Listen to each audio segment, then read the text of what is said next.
হুজুরদের নিয়ে সমালোচনা করো, একথা মনে রেখো, এদেশে কুত্তা মরে, বিড়াল মরে, ছাগল মরে, জানাজা হয় না। বাংলাদেশের সমস্ত ইমাম যদি এক প্ল্যাটফর্মে দাঁড়িয়ে এই সিদ্ধান্ত উপনীত হয়, ইসলাম বিদ্বেষী, হুজুর বিদ্বেষী কারো জানাজার নামাজ হবে না, হবে না, হবে না। কুত্তা শিয়ালের মতো মরণ হবে, জানাজা দেওয়ার মতো লোক খুঁজে পাবা না।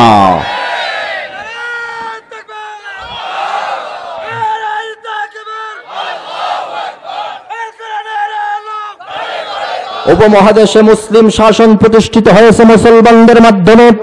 এমন দেশ থেকে শাহজালাল রহমতুল্লাহ এসে সিলেটের বুকে আল্লাহু আকবরের ধ্বনি দিয়েছে। শাহজালাল শাহপরানের দেশ, এদেশ খান জাহান আলীর দেশ, শাহ মাকদুমের দেশ। এদেশের 3 লক্ষ মসজিদের উচ্চ মিনার থেকে প্রতিদিন আল্লাহু আকবরের ধ্বনি উচ্চারিত হয়। এদেশে প্রতিটা মানুষ ফজরের আজানের ডাক শুনে ঘুম ভাঙে, সূর্য উদিত হয়। মাগরিবের আজান শুনে সূর্য অস্তমিত হয়। এশার নামাজ পড়ে মানুষ ঘুমাতে যায়। এদেশের রাস্তার মোড়ে মোড়ে, বাঁকে বাঁকে মসজিদের মিনার আর মাদ্রাসার গম্বুজ মাথা তুলে দাঁড়িয়ে আছে। এদেশে কোনো নাস্তিক মুরতাদদের মাথা তুলে দাঁড়াতে দেওয়া হবে না, হবে না, হবে না। নামাজ অস্বীকারী কোনো ব্যক্তি যদি মৃত্যুবরণ করে, এর গোসল হবে না, কাফন হবে না, জানাজা হবে না, মুসলমানদের কবরস্থানের দাফন হবে না। কুত্তা শিয়াল মারা গেলে যেমন মাটি চাপা দেওয়া হয়, নামাজ অস্বীকারী ব্যক্তিদেরকে বিনা গোসলে, বিনা দাফনে, বিনা কাফনে মাটি চাপা দিয়ে রাখতে হবে। সরকার যদি একবার বলে 90% মুসলিম অধ্যুষিত দেশে যেই দলই করো না কেন, যদি মুসলমানের ঘরের সন্তান হও, আজ থেকে মাননীয় প্রধানমন্ত্রী, রাষ্ট্রপতি, আমি রাষ্ট্রীয়ভাবে বাধ্যতামূলক করে দিলাম, আকেল বালেগ, জ্ঞান সম্পন্ন, বুদ্ধি সম্পন্ন প্রত্যেক মুসলিম নরের উপরে নামাজ পড়া রাষ্ট্রীয়ভাবে ফরজ। প্রশাসন লাগিয়ে দিলাম, নামাজ যদি না পড়ে হানাফি মাযহাবের ফতোয়া অনুযায়ী প্রতি ওয়াক্ত নামাজের জন্য 100 টাকা করে জরিমানা, 1 ঘন্টার জেল। আল্লাহর নামের কসম করে বলতে পারি, বাকি চালান দিয়ে বাংলাদেশে একটা বেনামাজি খুঁজে পাওয়া যাবে না। এই জন্য দল মত নির্বিশেষে তাবলীগ, জামাত, চরমোনা, হাটহাজারি, যেই দল যেই মত করেন না কেন, মাঠে ময়দানে তো নামাজের দাওয়াত দেনি। এই নামাজের দাওয়াতের পাশাপাশি সেই দল গঠন করতে হবে যেই দল ক্ষমতায় যেয়ে পার্লামেন্টের মাধ্যমে নামাজ রাষ্ট্রীয়ভাবে বাধ্যতামূলক করবে। দাজ্জাল পৃথিবীর মাঝখানে 40 দিন অবস্থান করবে। এই 40 দিনের প্রথম দিনটি হবে 1 বছরের মতো লম্বা, দ্বিতীয় দিনটি হবে 1 মাসের মতো লম্বা, তৃতীয় দিনটি হবে 1 সপ্তাহের মতো লম্বা, আর বাকি 37টি দিন স্বাভাবিক গতিতে থাকবে। দাজ্জাল সারা পৃথিবীতে বিচরণ করবে।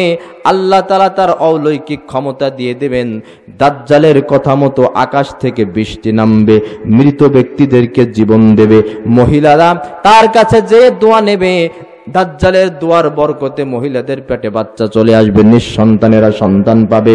ভাইরা আমার, এই কারণে আল্লাহর হাবিব বলেছেন দাজ্জালের অনুসারী বেশি হবে, মহিলারা আর মুনাফিকগুলো দাজ্জালের অনুসারী হবে। দাজ্জাল সারা পৃথিবীতে বিচরণ করবে, কেবলমাত্র মদিনা শরীফে দাজ্জাল প্রবেশ করতে পারবে না। আল্লাহ রাব্বুল আলামিন যত বরকত, যত কল্যাণ মক্কা আর মদিনায় রেখেছেন, রাসূল যখন মদিনায় হিজরত করেছেন, ইয়াসরিবের নাম হয়ে গেছে মদিনাতুন নবী, নবীর শহর। মদিনায় সেই সময় প্রধান প্রবেশের দরজা থাকবে 7টি। দাজ্জাল মদিনায় প্রবেশ করার চেষ্টা করবে, সেই 7টি দরজায়, প্রতিটি দরজায় 2 জন করে ফেরেশতা পাহারায় থাকবে, যাতে দাজ্জাল মদিনায় প্রবেশ করতে না পারে।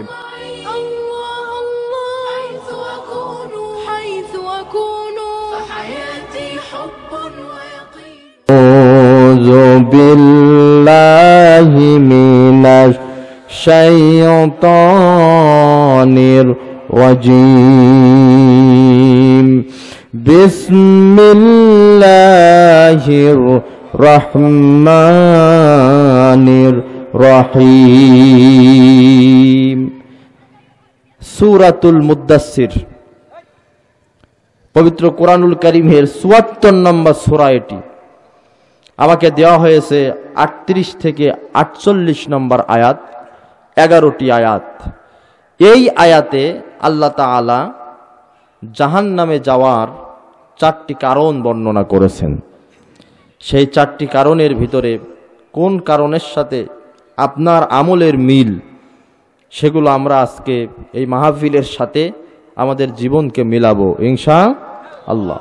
আসুন সূরাতুল মুদ্দাসসিরের নির্ধারিত আয়াতের তাফসীর আমি প্রবেশ করছি। আল্লাহ তাআলা পবিত্র কোরআনুল কারীম সূরাতুল মুদ্দাসসিরের ভিতরে বলছেন, যেখান থেকে আজকের আয়াত শুরু, কুল্লু নাফসিম বিমা কাসাবাত রহিনা। প্রতিটি মানুষ, প্রতিটি ব্যক্তি তার নিজ নিজ কর্মের জন্য দায়ী থাকবে।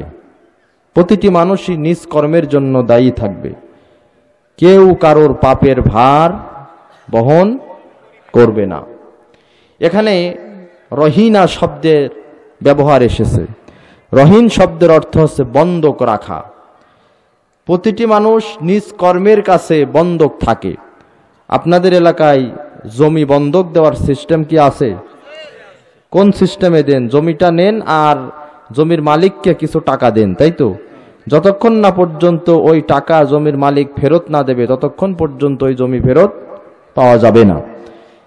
এই আমলটা আল্লাহর কাছে প্রতিটি ব্যক্তির আমল এরকম বন্ধক আছে। প্রতিটি ব্যক্তি তার নিজ নিজ কৃতকর্মের জন্য দায়ী থাকবে। এই রহিন শব্দটি আর এক অর্থে ব্যবহার হয়েছে।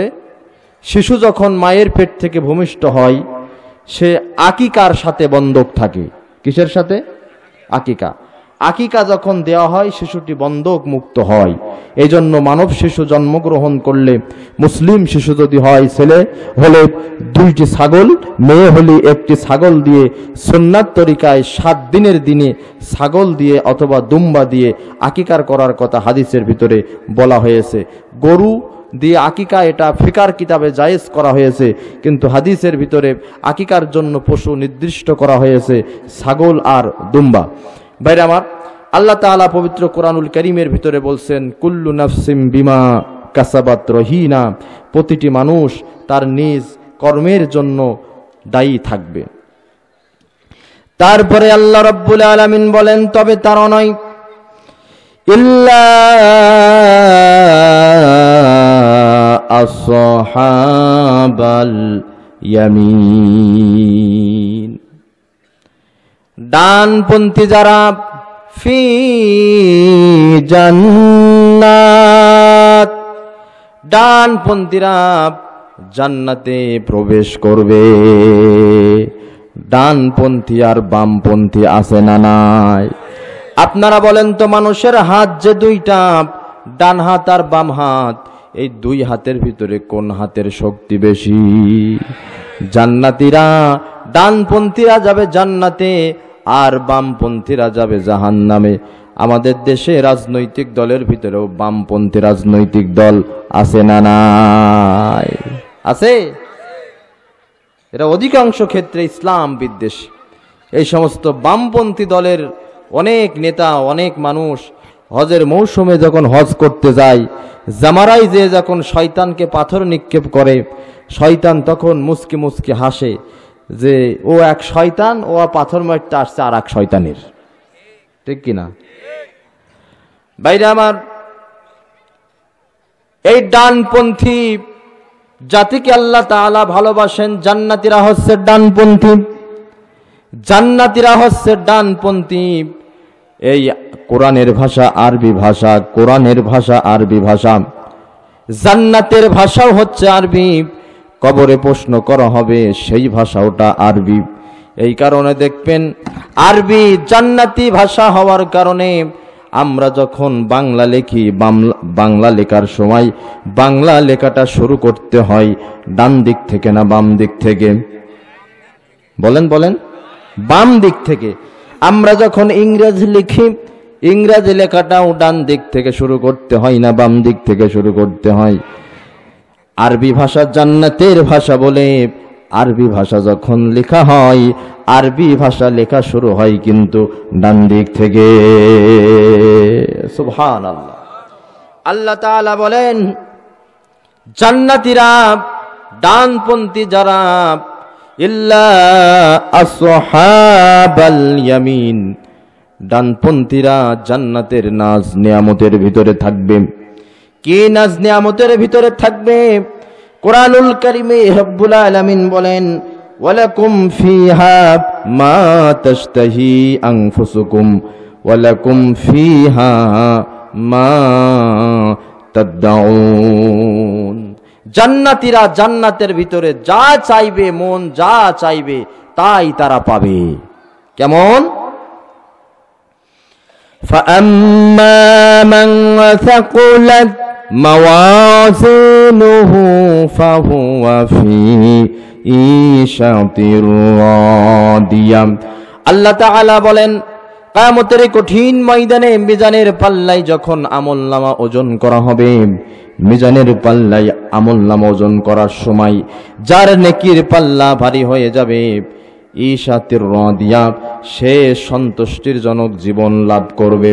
সাহাবীরা প্রশ্ন করলেন, ইয়া রাসূলুল্লাহ সাল্লাল্লাহু আলাইহি সাল্লাম, মা হিয়া ঈশাতির রাদিয়া, সন্তুষ্টির জনক জীবনটা কি?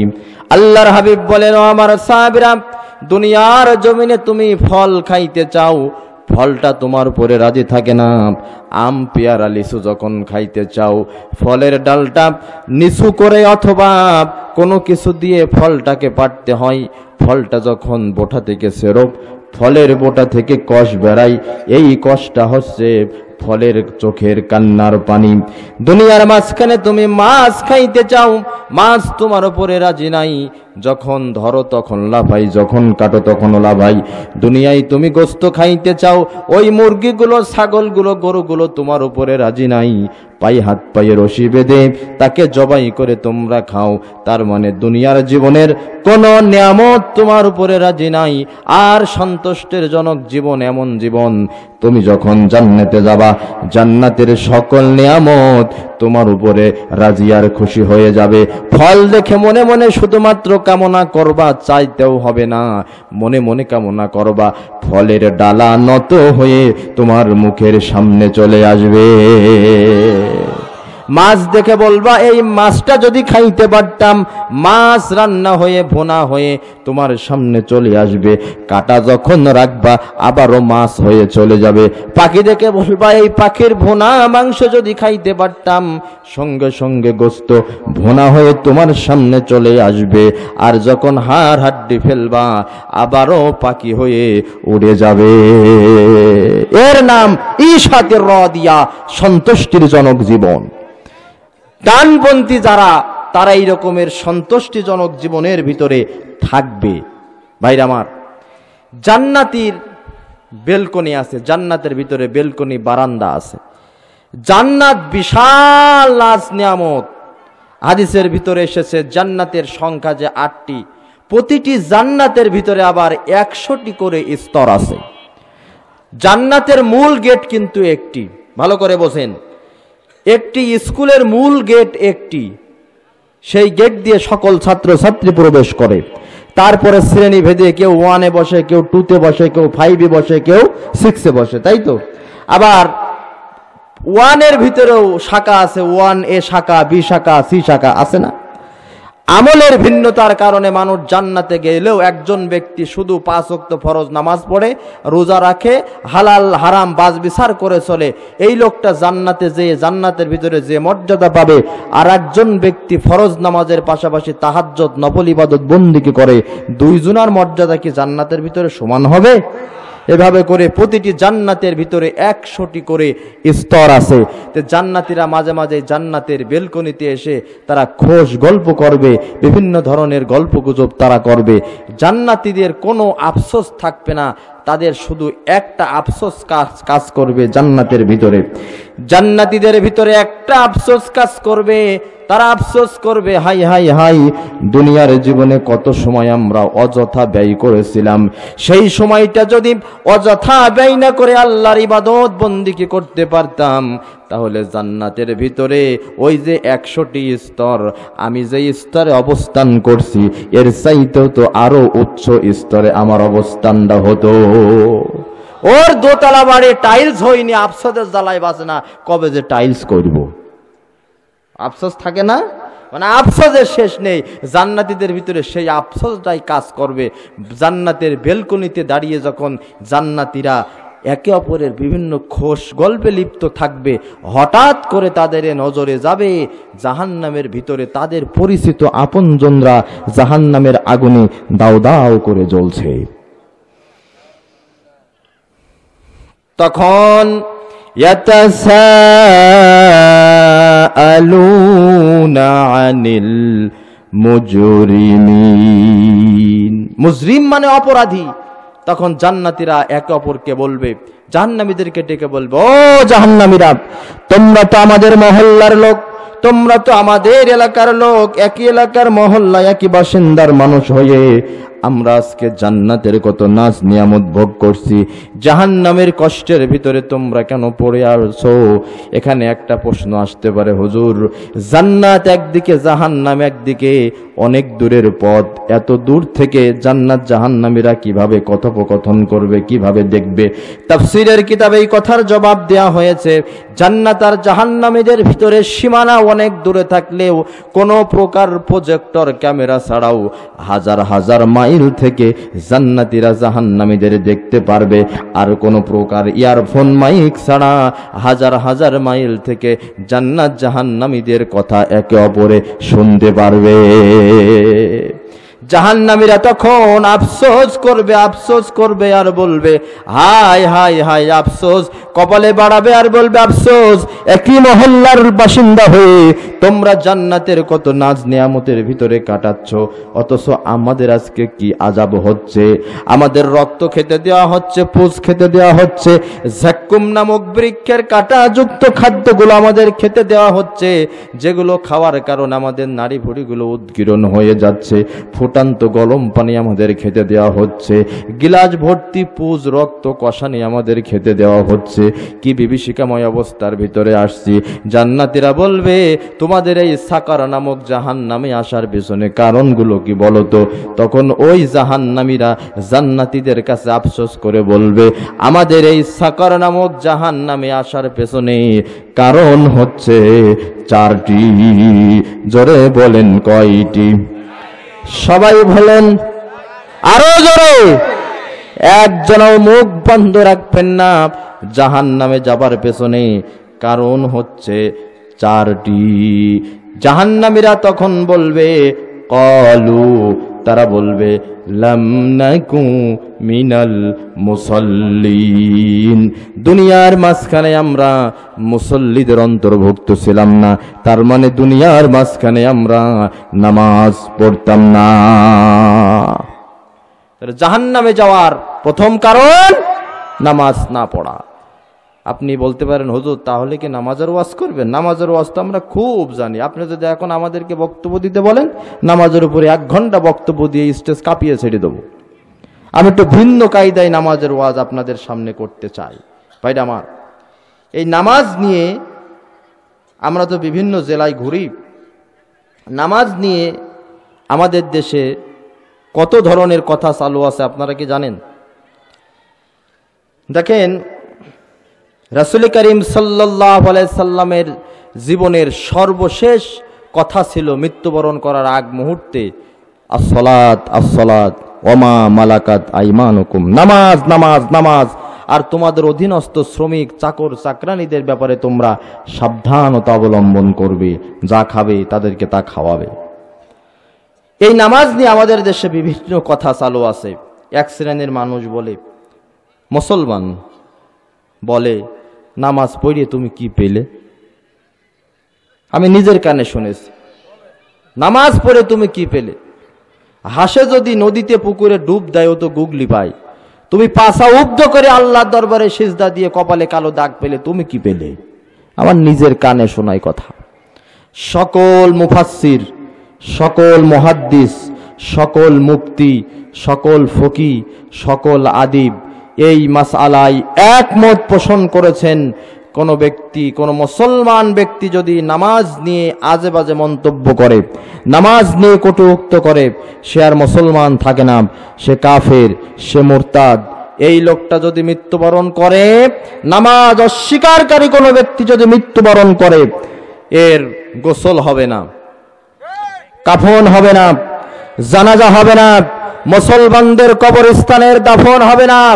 কুত্তা শিয়াল মারা গেলে যেমন মাটি চাপা দেওয়া হয়, নামাজ অস্বীকারী ব্যক্তিদেরকে বিনা গোসলে, বিনা দাফনে, বিনা কাফনে মাটি চাপা দিয়ে রাখতে হবে।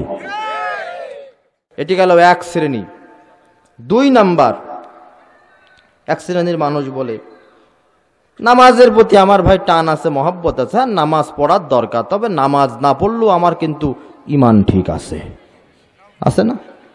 অথচ আল্লাহর হাবিব বলছেন লা ঈমানা লিমান লা সালাতা লাহু, যার মধ্যে নামাজ নাই তার ঈমানই নাই। আরো বলছে নামাজ না পড়লেও ঈমান ঠিক আছে। আর এক শ্রেণীর লোক আছে, কিছু ভণ্ড পীর আর ভণ্ড পীরের কিছু মুরিদ। তারা বলে যে যদি আমার বাবার কাছে তুমি মুরিদ হও, বাবা তোমার এমন একটা জিকির দেবে, ওই জিকির যদি করো তোমার দিল সাফ হয়ে যাবে।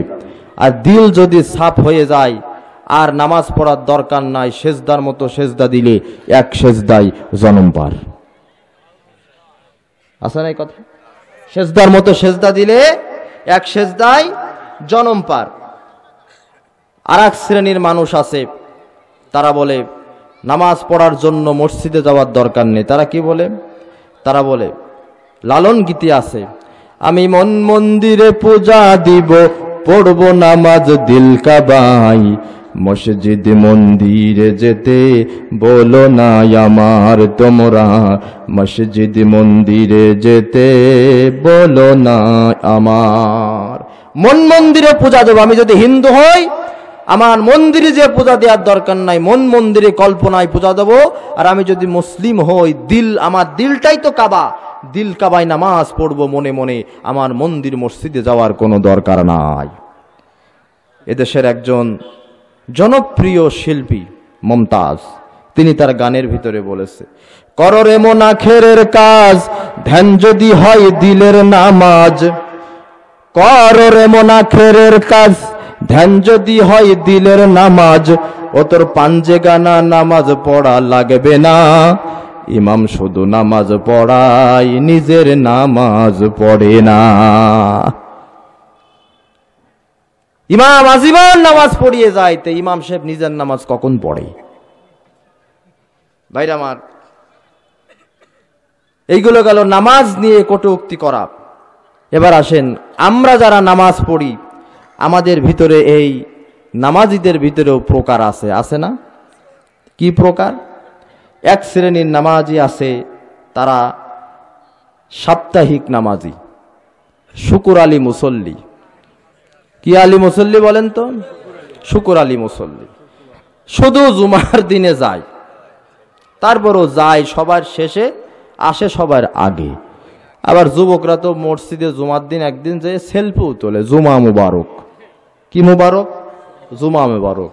বা মসজিদ কমিটির সভাপতি সেক্রেটারি অন্য কোনো নামাজ পড়ে না, সভাপতি সেক্রেটারি তো, এজন্য জুমার নামাজে একদম প্রথম কাতারে যে হাজিরা দেয়। আছে না এই রকমের মানুষ? সাপ্তাহিক নামাজি। আর এক শ্রেণীর নামাজি আছে, জুমার নামাজও পড়ে না, উক্তীয় নামাজ তো পড়েই না, জুমার নামাজও পড়ে না, ও শুধু বছরে 2 দিন নামাজ পড়ে, বাৎসরিক নামাজি। আছে না? ঈদুল ফিতর, ঈদুল আজহা। রমজান মাসের রোজাও রাখে না, কিন্তু বাবাজি আমার ইফতার মিস করে না। আছে না? দাড়ি সাটা, গোপে আটা, গাজাই মারে দম, নামাজ নাই রোজা নাহি, ইফতার খাওয়ার জম। এই হলো আজ যাদের নীতি, তারা হলো সমাজপতি, ধর্মের নামে ঘুম, ধর্মের নামে ঘুম, দাড়ি সাটা, গোপে আটা, গাজাই মারে দম, নামাজ নাই রোজা নাহি, ইফতার খাওয়ার জম। ওরা বলে রোজা না রেখে একটা ভুল করেছি, ইফতার না করি কি আর একটা ভুল করবো নাকি? এই রকমের বেরোজাদার মানুষ, এদের গুইতোস জ্বালায় কোনোদিন মসজিদের ধারের কাছে যায় নাই। যারা 30টা রোজা রেখেছে, ঈদের দিন ঈদগার মাঠে যেয়ে দেখে যে প্রথম কাতার দখল করে আছে, তারা সারা জীবনে একদিনে রোজাও রাখেনি, নামাজও পড়েনি, বাৎসরিক নামাজিরা ঈদগাহের প্রথম কাতার দখল করে আছে। আছে না? আছে। আর এক শ্রেণীর নামাজি, ওরা হচ্ছে সুবিধাবাদী নামাজি, সুযোগ সন্ধান খোঁজে যে কোথায় কোথায় কোথায় কোথায় সোয়াবের একটু নামাজ আছে। আমাকে একজন বলছে, হুজুর অত 5 ওয়াক্ত নামাজ পড়া লাগবে না। আল্লাহ এমন একটা কৌশল আমাদেরকে শিক্ষা দিয়েছে, ওই কৌশল যদি আপনি একটু বুদ্ধি নিয়ে একটু চলা লাগে, একটু যদি মাথা খাটিয়ে বুদ্ধি নিয়ে চলেন, অত কষ্ট করে 5 ওয়াক্ত নামাজ পড়ার দরকার নেই। আল্লাহ এমন একটা সহজ কৌশল শিক্ষা দিয়েছে, শুনবেন হুজুর কি? আল্লাহ কোরআনুল কারীমের ভিতরে বলেছেন, লাইলাতুল কদরি খায়রুম মিন আলফিশ শাহর। যদি লাইলাতুল কদরের 1 রাতের নামাজ পড়া যায় 1000 মাসের ইবাদতের সমান। তার মানে 1 রাতের নামাজ পড়ে 84 বছর নামাজের পড়ার সওয়াব নেব, 5 ওয়াক্ত নামাজ পড়ার দরকার নেই। আচ্ছা, ওর কি ব্যাখ্যাটা বোঝা কি ভুল আছে না সঠিক আছে বলেন তো? আপনাদের কাছে জানতে চাই, লাইলাতুল কদরের নামাজ পড়া ফরজ, ওয়াজিব, সুন্নত না নফল? নফল। নফল মানে কি? অতিরিক্ত। আপনারা বলেন তো, ফরজ আগে নাকি নফল আগে? আপনাদের এলাকায় সাইকেল, মোটর সাইকেল, ভ্যান, রিক্সা রাস্তায় চলতে চলতে চলতে চলতে মাঝে মাঝে ইট, খোয়া, পেরেক এগুলো লেগে লিক হয়ে যায় না? হয়। তখন সাইকেলের মেকানির কাছে নিয়ে যান। মেকানি তখন কি করে? সাইকেলের মিস্ত্রি ওই টিউবটা খুলে দেখে কোন জায়গায় লিক হয়েছে। লিকটা চিহ্নিত করে ওই সাইকেলের টিউবে কি লাগিয়ে দেয় বলেন তো? পটি লাগাইয়ে দেয়।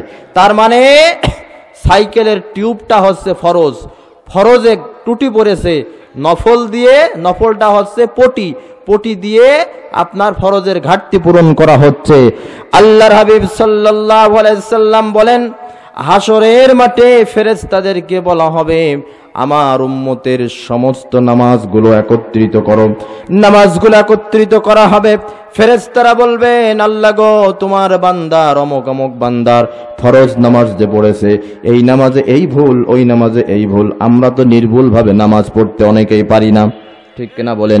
নামাজে অনেক ভুল ভ্রান্তি থাকতে পারে। আল্লাহ তাআলা তখন ফেরেশতাদেরকে বলবেন, আমার বান্দা তো শুধু ফরজই পড়ে নাই, আমার বান্দা তো নফল নামাজও পড়েছে। সুতরাং ফরজে ত্রুটি পড়েছে, ঘাটতি হয়েছে, নফল নামাজ দিয়ে ফরজের ঘাটতিটা তোমরা পূরণ করে দাও। এখন যেই ব্যক্তি টিউব নেই, খালি পটি নিয়ে যদি ঘুরে বেড়ায়, লাভ আছে? যার জীবনে ফরজই নাই, তার লাইলাতুল কদরি খায়রুম মিন আলফিশ শাহর। অবশ্যই লাইলাতুল কদরের নামাজ 1000 মাসের চাইতে উত্তম তাদের জন্য যারা ফরজ নামাজ পড়ে, নফল নামাজ পড়েছে, তাদের জন্য 84 বছরের ইবাদতের সমান সওয়াব। সুবহানাল্লাহ বলেন। আর এক শ্রেণীর নামাজি আছে, লোক দেখানো নামাজি। কি নামাজি বলেন তো? মানুষদেরকে দেখানোর জন্য নামাজ পড়ে। কিভাবে? আত্মীয় বাড়িতে আত্মীয় বেড়াতে আসছে, নতুন আত্মীয়, বিয়াই নামাজ পড়ে, ও নামাজ পড়ে না, এজন্য বিয়াইকে দেখানোর জন্য নামাজে দাঁড়িয়ে যায়। নির্বাচনের মৌসুম, এদেশের মানুষ জানে ইসলাম প্রিয় মানুষ, সুতরাং এখন মানুষদেরকে বোঝাতে হবে আমি ধার্মিক, আমি নামাজ পড়ি। এই জন্য এক আসরের নামাজ 3 মসজিদে পড়ার চেষ্টা করে, ওযু না থাকলেও শরীক হওয়ার চেষ্টা করে, আছে না? এগুলো আছে লোক দেখানো নামাজি। তাহলে অরিজিনাল নামাজি কারা? যারা 5 ওয়াক্ত নামাজ পড়ে, তারা হচ্ছে পাঞ্জেগানা নামাজি, অরিজিনাল নামাজি। এদের সম্পর্কে আল্লাহর হাবিব সাল্লাল্লাহু আলাইহি সাল্লাম বলেন, সাহাবীরা বলো দেখি, কারোর বাড়ির সামনে যদি একটা নদী প্রবাহমান থাকে, আর সেই নদীতে কোনো ব্যক্তি যদি দৈনিক 5 বার গোসল করে, তাহলে তার শরীরে কোনো রকমের ময়লা আবর্জনা থাকতে পারে নাকি? পারে? নবীজি আমার বললেন, আমার যেই সমস্ত উম্মতেরা পাঞ্জেগানা নামাজ পড়ে, দৈনিক 5 ওয়াক্ত নামাজ পড়ে, তার জীবনেও কোনো রকমের গুনাহ থাকতে পারে না। সুবহান। ভাইরা আমার, এই কারণে নামাজ না পড়ার কারণে, জোরে বলেন তো, কোথায় যাওয়া লাগবে? জাহান্নামে যাওয়ার প্রথম কারণ তারা বলবে, আমরা তো জাহান্নামে এসেছি, আমাদের প্রথম কারণ দুনিয়ার মাঝখানে আমরা নামাজি ছিলাম না।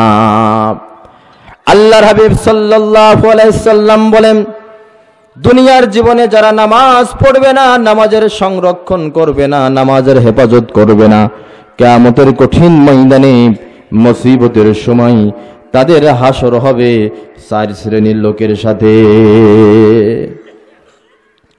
হাদিসটা বাস্তবতার সাথে মিলাইয়ে নেন। নবীজি আমার বলেন, যারা নামাজ পড়বে না, নামাজের হেফাজত করবে না, কিয়ামতের কঠিন ময়দানে তাদের হাসর হবে 4 শ্রেণীর মানুষের সাথে। 1 নম্বরে ফেরাউন, 2 নম্বরে হামান, 3 নম্বরে কারুন, 4 নম্বরে উবাই ইবনুল খালব। আপনাদের কাছে আমি জানতে চাই, যেই 4 জন ব্যক্তির নাম বললাম, ফেরাউন, হামান, কামান, কারুন।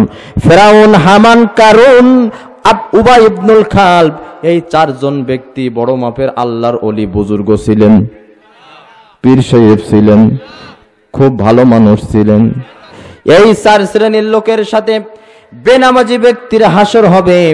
এই হাদিসের ব্যাখ্যা দিয়েছেন হাফেজ ইবনুল কাইয়ুম রহমতুল্লাহ আলাই। তিনি বলেছেন, ফিরাউনের সাথে তো তাদের হাসর হবে দুনিয়ার জীবনে যারা রাজনীতি করেছে কিন্তু নামাজ পড়ে নাই। বিবেকের আইনায় প্রশ্ন রেখে যায়, যারা বিভিন্ন রাজনৈতিক দলের নেতা আছেন, কর্মী আছেন, আপনার ভিতরে বিবেক আছে বলেই আপনি মানুষ, বিবেকের বলে বলিয়ান হয়ে মানুষ আশরাফুল মাখলুকাত। বিবেক নাই বলে তো সে হচ্ছে পশু। বিবেকহীন মানুষ পশুর সমতুল্য। একটু খেয়াল করে দেখেন, ছাগলকে যখন রশি ধরে টান মারেন, ছাগল ব্রেক মেরে বুঝতে চায় আমাকে যে টানে আসলে আমাকে কি ঘাস খাওয়াবে, পাতা খাওয়াবে নাকি জবাই করবে। ছাগল ব্রেক মেরে বুঝতে চাই মালিকের মতলবটা কি। আশরাফুল মাখলুকাত তুমি বুঝতে পারো না। তুমি কি লক্ষ্য করো নাই, রাজনৈতিক জনসভায় তোমার নেতারা ঘন্টার পরে ঘন্টা বক্তৃতা দেয়, আসর যাই, মাগরিব যাই, একটা বারের জন্য নামাজের বিরতি দেয় না। নিজের দলের নামে, নেতার নামে হাজারো স্লোগান দেয়, ঠোঁট লম্বা করে, গলা উঁচু করে, ঠোঁট কাঁপাইয়া নানান রকমের স্লোগান দেয়। মুসলমানের হওয়ার পরেও একটা বারের জন্য আল্লাহু আকবরের স্লোগান দেয় না। এই রকমের নেতা, এই রকমের কর্মী, রাজনৈতিক দল আমাদের দেশে আছে না নাই? হাফেজ ইবনুল কাইয়ুম রহমতুল্লাহ আলাই বলেন, এদের হাসর হবে মিশরের স্বৈরা শাসক ফেরাউনের সাথে।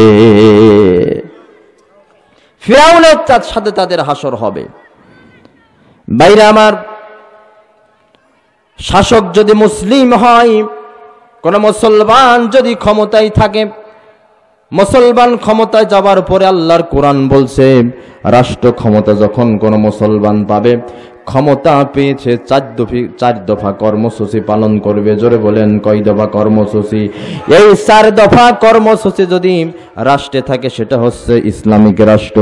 এই 4 দফা কর্মসূচি যে রাজনৈতিক দলের ভিতরেও আছে, রাষ্ট্র ব্যবস্থায় আছে, সেই রাষ্ট্র, সেই দলকে আমরা জান প্রাণ দিয়ে সমর্থন দেব। এটা আমাদের ঈমানের দাবি। আল্লাযীনা ইম্মাক্কান্নাহুম ফিল আরদ আকামুস সালাহ ওয়া আতাউস যাকাত।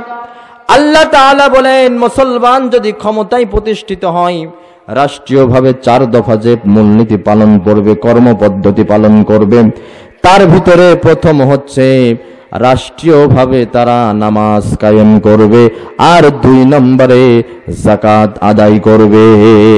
রাষ্ট্রীয়ভাবে নামাজ আদায় করা কেন? এই কারণে রাষ্ট্রীয়ভাবে নামাজ আদায় করবে। হানাফি মাযহাবের ফতোয়া হচ্ছে, কেউ যদি নামাজ ছেড়ে দেয়, যতক্ষণ না পর্যন্ত নামাজ অভ্যস্ত না হবে, তাকে জেলখানায় বন্দী করে রাখো। এখন এই আইন আমি ইমাম সাহেব ওয়াজ মাহফিল স্টেজে বক্তা হয়ে যতই ঘোষণা দিই না কেন, নামাজ না পড়লে জেলখানায় বন্দী করো, আমাদের কথাই কি আসলে বাস্তবে এই রকমের আইন পাশ হবে না? আইনের সরকার যদি একবার বলে 90% মুসলিম অধ্যুষিত দেশে যেই দলই করো না কেন, যদি মুসলমানের ঘরের সন্তান হও, আজ থেকে মাননীয় প্রধানমন্ত্রী, রাষ্ট্রপতি, আমি রাষ্ট্রীয়ভাবে বাধ্যতামূলক করে দিলাম, আকেল বালেগ, জ্ঞান সম্পন্ন, বুদ্ধি সম্পন্ন প্রত্যেক মুসলিম নরনারীর উপরে নামাজ পড়া রাষ্ট্রীয়ভাবে ফরজ। প্রশাসন লাগিয়ে দিলাম, নামাজ যদি না পড়ে, হানাফি মাযহাবের ফতোয়া অনুযায়ী প্রতি ওয়াক্ত নামাজের জন্য 100 টাকা করে জরিমানা, 1 ঘন্টার জেল। আল্লাহর নামের কসম করে বলতে পারি, বাকি চালান দিয়ে বাংলাদেশে একটা বেনামাজি খুঁজে পাওয়া যাবে না। এই জন্য দল মত নির্বিশেষে তাবলিগ, জামাত, চরমোনা, হাটহাজারি, যেই দল যেই মত করেন না কেন, মাঠে ময়দানে তো নামাজের দাওয়াত দেনি। এই নামাজের দাওয়াতের পাশাপাশি সেই দল গঠন করতে হবে যেই দল ক্ষমতায় যেয়ে পার্লামেন্টের মাধ্যমে নামাজ রাষ্ট্রীয়ভাবে বাধ্যতামূলক করবে। ভাইরা আমার, তাহলে 4 শ্রেণীর লোকের হাসর হবে। বেনামাজিদের হাসর হবে 4 শ্রেণীর লোকের সাথে। রাজনৈতিক কারণে যারা নামাজ পড়বে না তাদের হাসর হবে ফিরাউনের সাথে। হামান ছিল ফিরাউনের দরবারের টেইকো মন্ত্রী, টাকালা মন্ত্রী। হাফেজ ইবনুল কাইয়ুম বলছে যারা চাকরির কারণে, যেহেতু ফিরাউনের অধীনে চাকরি করত হামান, যারা চাকরির কারণে নামাজ পড়বে না তাদের হাসর হবে হামানের সাথে। মুসা আলাইহিস সালামের চাচাতো ভাই ছিল কারুন, কৃপণ ব্যক্তি। আল্লাহ তারে এত ধন সম্পদ দিয়েছিলেন, কোরআনুল কারীমের ভিতরে বলা হয়েছে কারুনের এত ধন সম্পদ ছিল, তার ধন সম্পদের গুদাম ঘরের চাবি বহন করতে একজন শক্তিশালী লোক কাবু হয়ে যেত চাবি বহন করতে। কারুনের মতো এত সম্পদশালী ব্যক্তি পৃথিবীতে আল্লাহ আর কাউকে পাঠাননি, আর পাঠাবেও না। মুসা আলাইহিস সালাম যখন যাকাত চাইলেন, আল্লাহ রাস্তায় দান করার কথা বললেন, তখন কারণ বলে, কিরে তোমার আল্লাহ কি গরিব হয়ে গেছে? আল্লাহ কি গরিব হয়ে গেছে? আল্লাহ কারুনকে তার গোটা সম্পত্তি সহ মাটির সাথে ধসিয়ে দিয়েছেন। কোরআনুল কারীমের ভিতরেও সেই ঘটনাগুলো বর্ণনা আছে না নাই? সুতরাং যারা সম্পত্তির কারণে নামাজ পড়বে না তাদের হাসর হবে কারুনের সাথে। আর অন্য বিভিন্ন কারণে যারা নামাজ পড়বে না, লেখাপড়ার কাজে, বিভিন্ন কাজে, তখন তাদের হাসর হবে, হাফেজ ইবনুল কাইয়ুম বলছে, আরবের ব্যবসায়ী উবাই ইবনুল খালফের সাথে।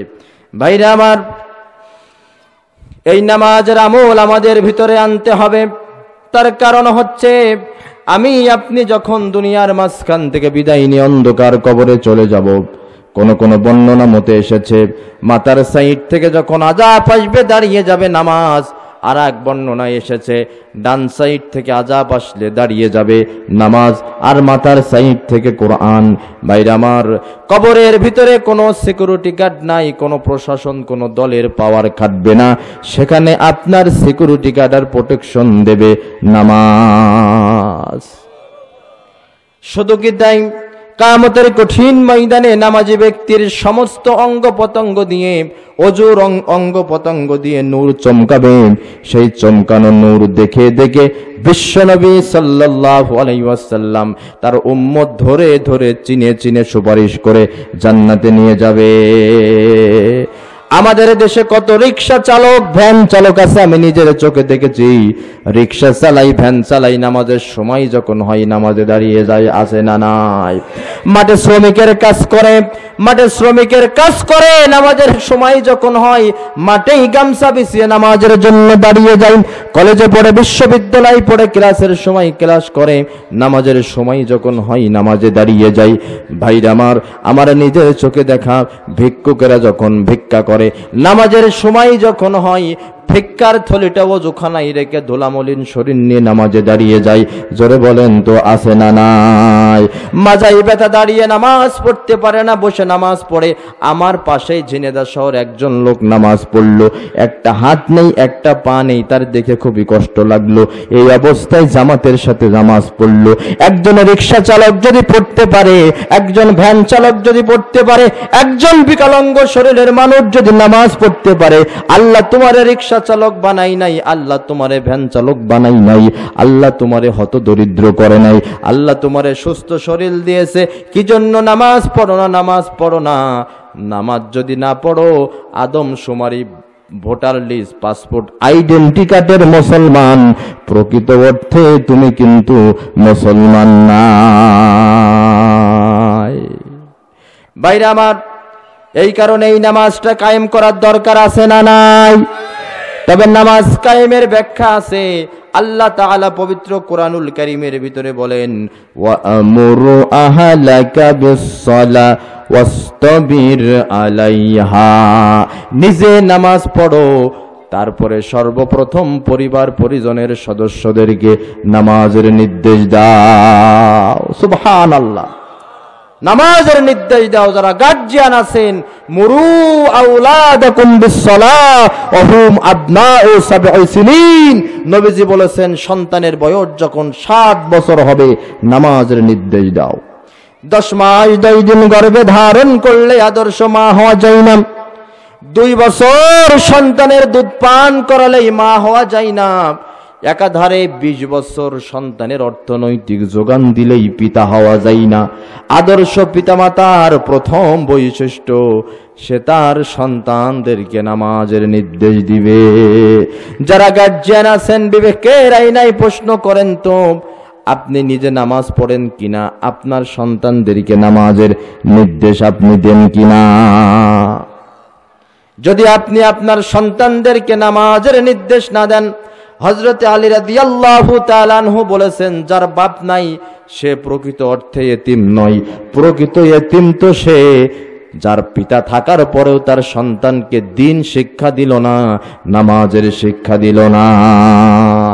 তবে বাপ যদি নামাজি হয়, সন্তান নামাজ পড়বে, এটাই স্বাভাবিক। এই জন্য হাদিস শরীফের ভিতরে এসেছে, পুরুষ মানুষ যারা আছেন তারা ফরজ নামাজ মসজিদে পড়বে আর নফল নামাজ বাড়িতে পড়বে। এর পেছনে দুইটা কারণ লুকিয়ে আছে। এক নম্বরের কারণ, বিশ্বনবী আমার বলেন, তোমরা তোমাদের বাড়িগুলোকে, ঘরগুলোকে কবর স্থানে পরিণত করো না। তার মানে কবর স্থানে সেজদা দেয়া যেমন নিষেধ, বাড়িতে যদি নামাজ না পড়া হয় ওটা গরুস্থান, আর বাড়ির ভিতরে কোনো পার্থক্য থাকে না। আর দুই নম্বর কারণ, তুমি যখন নফল নামাজগুলো বাড়িতে পড়বা, তোমার বাড়িতে যে ছোট্ট ছেলে আছে, ছোট্ট মেয়ে আছে, দেখে দেখে কিন্তু নামাজ পড়বে। আমার মেয়ের বয়স এখন 1 বছর 10 মাস। 1 বছর আগ থেকে আমি যখন নফল নামাজগুলো বাড়িতে পড়ি, আমি দেখেছি এখনো আমার মেয়ে আমার পাশে দাঁড়িয়ে নামাজ পড়ে। এইরকম আছে না নাই? ওই ছোট্ট ছেলে কিছু বোঝে না, ওর কোনো জ্ঞান নেই, বুদ্ধি নাই, শরীরে কোনো কাপড় নাই, ছোট্ট মানুষ উলঙ্গ শরীর নিয়ে বাপের পাশে মায়ের পাশে দাঁড়িয়ে যায়, আল্লাহু আকবার বলে হাত বাঁধে। বাপ মা ঠোঁট নাড়িয়ে নাড়িয়ে যখন অপ্রকাশ্য নামাজ হয়, জহরের নামাজ হয়, আসরের নামাজ হয়, সূরা পড়ে, ওই ছোট্ট বাচ্চা তো বোঝে না, বাপ মার সাথে ও বিড়ি বিড়ি বিড়ি বিড়ি করে ঠোঁট নাড়াই, আছে না নাই? মা যখন সেজদায় যায়, সন্তানও সেজদায় যায়, আল্লাহ রহমতের দরিয়ায় জোশ লেগে যায়। আল্লাহ ফেরেশতাদের ডাক দিয়ে বলেন, ফেরেশতারা দেখ, ওই ছোট্ট শিশুর এখনো আমল নামায় কোনো গুনাহ লেখা হয়নি, বাপ মার অনুসরণে নামাজ পড়তেছে। ওই ছোট্ট শিশু নামাজ পড়ে যেই সওয়াব পেল, ওই সওয়াবটা অটো তার আব্বা আম্মার আমল নামায় ট্রান্সফার করে দাও। সুবহানাল্লাহ। কিন্তু কি হয়ে গেল? বাপও ঘুমায় ফজর কাজা করে, সন্তানও ঘুমায় ফজর কাজা করে। ঠিক না বেঠি? আসর গেল কসরে, মাগরিব গেল বইয়া, এশা গেল খাইতে খাইতে, ফজর গেল শুইয়া। ঠিক কিনা? জহর কখন কাজ্জা হলো, জহর কখন কাজ্জা হলো, কেউ তো কইল না, হইল না হইল না আমার নামাজ হইল না, হাইরে হইল না হইল না আমার নামাজ হইল না। সাহুরি খাইছি, রোজা রাখছি সারাদিন ধরে, ইফতারে বসিয়া আমি দেখি হিসাব করে, ধোকা দিছি, মিথ্যা কইছি, পরের ধন লুটা খাইছি, ইবলিশের সঙ্গী হইছি, ইবলিশের সঙ্গী হইছি, পাইয়া কুমন্ত্রণা, হইল না হইল না আমার রোজা হইল না। ঘুমাইয়া কাজা করছ ফজর, তখনই জাগনি যখনই জহর, হেলাই খেলাই কেটেছে আসর, মাগরিবের ওই শোনো আজান, এখনো জামাতে হওরে শামিল, এখনো এসাতে তোমার জন্য আছে স্থান। আওয়াজ দিয়ে বলেন তো ভাই, সাকার নামক জাহান্নামে যাওয়ার পেছনে কারণ কয়টি? জাহান্নামীরা বলবে আমরা এই জাহান্নামে এসেছি তার পেছনে প্রথম কারণ, লাম নাকু মিনাল মুসাল্লিন, দুনিয়ার মাঝখানে আমরা মুসল্লিদের অন্তর্ভুক্ত ছিলাম না। 2 নম্বরের কারণ তারা বলবে, ওয়ালাম নাকু নুতইমুল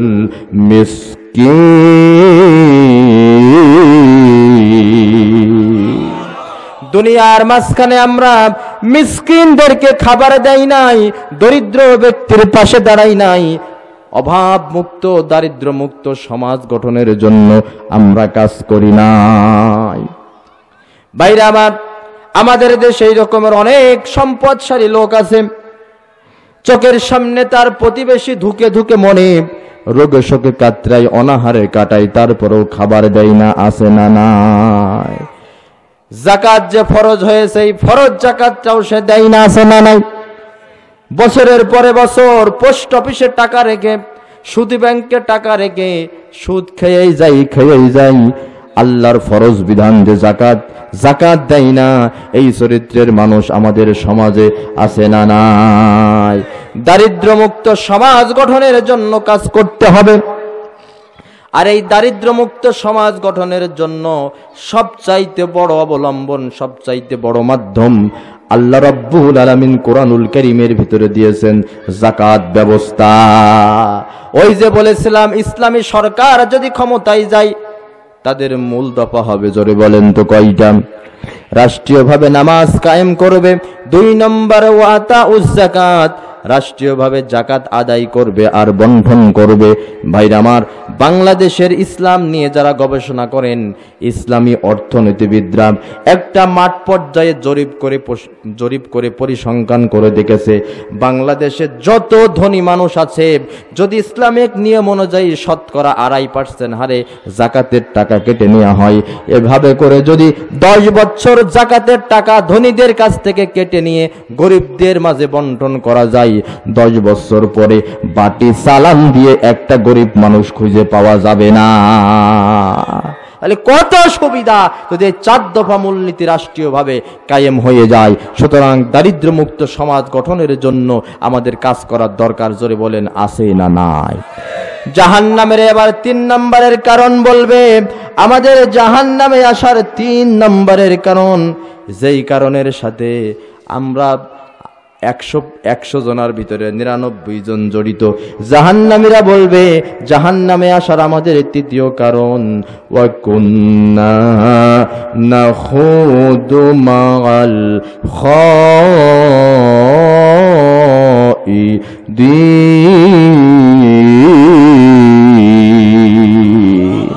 কি কারণ? আমরা বসে বসে সমালোচনা করতাম, গীবত করতাম, পরনিন্দা করতাম, তর্ক বিতর্ক করতাম, অসার কথাবার্তা বলতাম। সমালোচনা গীবত আছে না নাই? আছে। কত সমালোচনা, কত গীবত, ইমামকে নিয়ে সমালোচনা, বক্তাকে নিয়ে সমালোচনা, এমপিকে নিয়ে সমালোচনা, মন্ত্রীকে নিয়ে সমালোচনা, চেয়ারম্যানকে নিয়ে সমালোচনা, প্রতিবেশীকে নিয়ে সমালোচনা, প্রতিবেশীর মেয়ে কি করলো, ছেলে কি করলো, এইগুলো নিয়ে সমালোচনা আছে না নাই? আছে। আর হুজুরদের নিয়ে তো সমালোচনার অভাব নেই। আর চায়ের দোকানে দেখবেন যত বুদ্ধিজীবী আমাদের বাংলাদেশে আছে, সব বুদ্ধিজীবীদের 1 নম্বরের বসার জায়গা হচ্ছে চায়ের দোকান। ও যে কত বুদ্ধি আছে চায়ের দোকানে, মন্ত্রীর পরামর্শ দেয়, এমপির পরামর্শ দেয়। আমরা তো মাঝে মাঝে আল্লাহকে পর্যন্ত পরামর্শ দিই, ঠিক কিনা বলে? ভাইরা আমার, এই সমালোচনা যারা করে, সমালোচনা করার কারণে কোথায় যাওয়া লাগবে? বিশেষ করে ইসলামী লোকদের সমালোচনা আমরা একটু বেশি করে থাকি। আমরা যারা হুজুর মানুষ আছে, ভাইরা আমার, হুজুরের পাঞ্জাবি ঝুল যদি একটু লম্বা হয়, 1 শ্রেণীর মানুষ হুজুর দেখলেই চুলকানি বলে, দেখেছো হুজুরদের কারণে জামা কাপড়ের দাম এত বাড়ছে, কত ঝুলির পাঞ্জাবি পড়েছে। আবার যদি হুজুরের পাঞ্জাবির ঝুল ছোট হয়, বলবে দেখেছো টেডি হুজুর, 490 মার্কা হুজুর, হুজুরের পাঞ্জাবির ঝুল অত ছোট হবে কেন? হুজুর যদি কোথাও যাইতে যে একটু দ্রুত গতিতে যায়, বলবে দেখেছো হুজুর লোকের বাড়ি খাইয়ে খেয়ে শক্তি কেমন হয়েছে, কি জোরে যাচ্ছে হুজুর। এই এলাকায় এই সব হুজুর বিদ্বেষী লোকজন নেই, আছে নাকি? আবার যদি হুজুর আসতে যায়, বলবে দেখেছো লোকের বাড়ি খেয়ে খেয়ে হুজুর আর নড়তে পারছে না। হুজুর যদি একটু ইমামতি করার পাশাপাশি একটু ব্যবসা বাণিজ্য করে, বলবো দেখেছো দুনিয়াদারি পেট পূজারি হুজুর, নামাজ পড়ি হয় না আবার ব্যবসাও করে। হুজুর যদি একটু মসজিদে মাঝে মাঝে একটু হক কথাগুলো বলে ফেলে, সরকার ব্যবস্থা, শাসন ব্যবস্থা, কায়েম ব্যবস্থা, এরপরে ইসলামী সমাজ বিনির্মাণের কথা বলে থাকে, বলবো দেখেছো হুজুর হুজুর হুজুর আবার রাজনীতি ইউ ইউ ইউ করে, আছে না? আছে না? ওমিয়া হুজুরদের নিয়ে সমালোচনা করো, একথা মনে রেখো, এদেশে কুত্তা মরে, বিড়াল মরে, ছাগল মরে, জানাজা হয় না। বাংলাদেশের সমস্ত ইমাম যদি এক প্ল্যাটফর্মে দাঁড়িয়ে এই সিদ্ধান্ত উপনীত হয়, ইসলাম বিদ্বেষী, হুজুর বিদ্বেষী কারো জানাজার নামাজ হবে না, হবে না, হবে না। কুত্তা শিয়ালের মতো মরণ হবে, জানাজা দেওয়ার মতো লোক খুঁজে পাবা না।